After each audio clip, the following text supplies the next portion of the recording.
আসসালামু আলাইকুম। হাসান খালের সভাপতি, বাংলাদেশ তৃণমূল পার্টি আপনাদের সাথে। দর্শক শ্রোতা, আজকে আপনাদের সাথে কথা বলবো গতকাল হাইকোর্ট যে রুল ইস্যু করেছে, জুলাই সনদ বাস্তবায়ন আদেশ, গণভোট অধ্যাদেশ ও সংবিধান সংস্কার পরিষদের শপথ নেওয়ার যে চিঠি ইস্যু করা হয়েছে, সেটাকে কেন অবৈধ ঘোষণা করা হবে না, এই মর্মে যে রুল মিশি জারি করেছে, তারই প্রেক্ষাপটে জুলাই যোদ্ধারা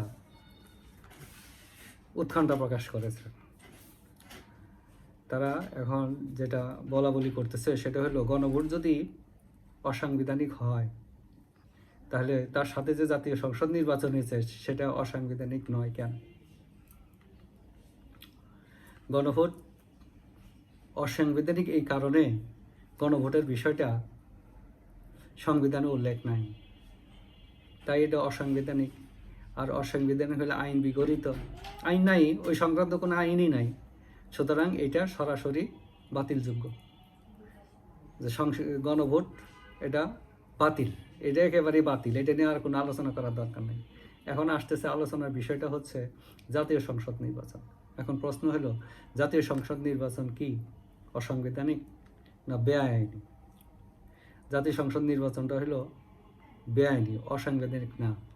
জাতীয় সংসদ নির্বাচন সংবিধানে আছে, সংবিধানে সংসদ নির্বাচনের কথা বলা আছে এবং এই সংক্রান্ত আইনও আছে।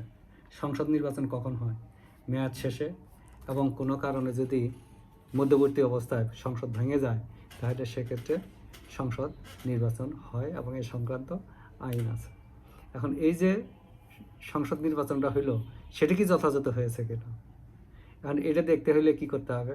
তাহলে হলে কি ওটা অসাংবিধানিক হলো না, বাট বেআইন। এখন এটা আইনসঙ্গত হয়েছে কিনা, নির্বাচনটা আইনসঙ্গত হয়েছে কিনা?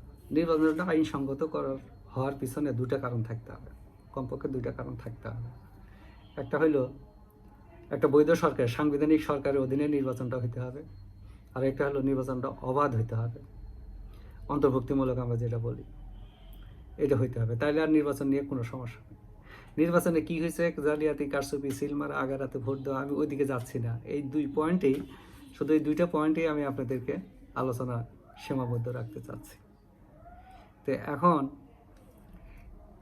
এই নির্বাচনটা হয়েছে আপনার আইন বিগঠিত নির্বাচন। তো অবশ্যই সংবিধান সম্মত, কিন্তু এটা আইন বিগঠিত হয়েছে, কারণ ওই সরকার ছিল না, সাংবিধানিক সরকার ছিল না, একটা অবৈধ সরকার, দখলদার, আসিলাম, দেখিলাম, লুট করিলাম, চলে যাব, এখন এটা গছায় দিয়ে গেলাম, একটা নির্বাচন দিয়ে গছায় দিয়ে গেলাম, এই টাইপের একটা নির্বাচন হয়েছে। তো আপনার যথাযথ কর্তৃপক্ষের অধীনে নির্বাচনটা অনুষ্ঠান হয়নি, কাজেই এই নির্বাচনটা দোষে দুষ্ট, বাতিল, এরও বাতিল নির্বাচন।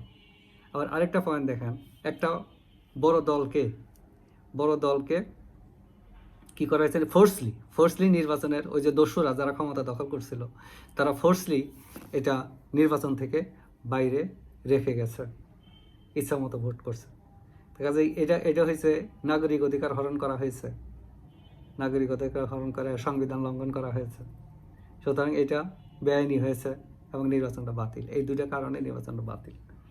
তারপরে আরেকটা কথা হইল, একটা সংসদ থাকা অবস্থায় তো আর নির্বাচন, আরেকটা মেয়াদ শেষে করা যায়, কিন্তু আরেকটা নির্বাচন কিন্তু করা যায় না, মেয়াদ শেষ না হলে করা যায় না, বা সংসদ ভেঙে গেলে করা যায়, এটা আমরা জানি।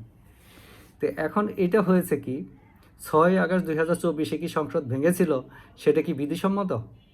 আইনগতভাবে সংসদ ভাঙা হয়েছিল? উত্তর না।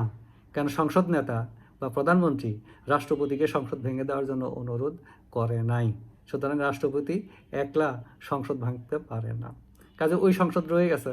একটা সংসদ থাকতে তো আবার নির্বাচন করা যায় না, একটা সংসদ থাকতে নির্বাচন করা যায় না। সর্বশেষ একটা পঞ্চদশ সংশোধনীতে যেটা আসছিল, যে সংসদ থাকা অবস্থায়, মেয়াদ শেষে সংসদ থাকা অবস্থায় ভেঙে না দিয়ে ইলেকশন করা যেত, এটা একটা বিধান সংযুক্ত করা হয়েছিল।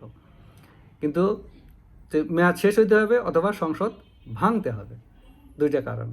তো এখনও এই সংসদ কিন্তু আছে, যদি আপনি আইনগত বিচার বিশ্লেষণ আমরা করি তাহলে এই সংসদ আছে, এই সংসদ থাকলেও এই যে যে সংসদটা নির্বাচন হয়েছে, এই নির্বাচনটা একেবারেই বাতিল নির্বাচন। এখন এই নির্বাচনের যারা বেনিফিশিয়ারি, তারা যে যে রাষ্ট্র চালাইতেছে, তাদের ভবিষ্যৎ কি? এক কথায় তাদের ভবিষ্যৎ অন্ধকার। এই বেনিফিশিয়ারি যারা এই হয়েছে, তাদের ভবিষ্যৎ কিন্তু অন্ধকার, ঝুঁকির মধ্যে থেকে যাচ্ছে। আপনারা জানেন যে আমাদের দেশে সামরিক শাসনও গেছে, আবার অন্তর্বর্তী শাসন। এই দুটোই কিন্তু একবারে অসাংবিধানিক শাসন, সংবিধানে এটা নাই। দুটোই কিন্তু একেবারে শেষ। এবং এই সামরিক শাসনের যে বিষয়গুলো, যে পঞ্চদশ সংশোধনী এবং সপ্তম সংশোধনী পঞ্চম সংশোধনী ও সপ্তম সংশোধনী আনা হয়েছিল তাদেরকে বৈধ দেওয়ার জন্য, সেটা কিন্তু বাতিল করা হয়েছে। সেটাও কিন্তু বাতিল। কাজেই এই নির্বাচনটাও বাতিল হয়ে যাবে। এই নির্বাচনটাও বাতিল হয়ে যাবে, এটা খুব বেশি দূরে না। কাজেই এই নির্বাচনে ভরসা না করে বেনিফিশিয়ারিরা যদি বাঁচতে চায়, এই নির্বাচনটাকে দ্রুত বাতিল করে আরেকটা নির্বাচন দিয়ে গণতন্ত্র উত্তরণের দিকে যেতে হবে। এই নির্বাচনের উপর ভরসা করা যাবে না। এই নির্বাচন কোনো সময় বাতিল হয়ে যাবে, কিংবা পরবর্তী কোনো সরকার আসলো এটাকে বাতিল করে দিয়ে যারা আজকে সুবিধা ভোগ করতেছে তাদেরকে আইনে আওতা নিয়ে এসে পড়বে।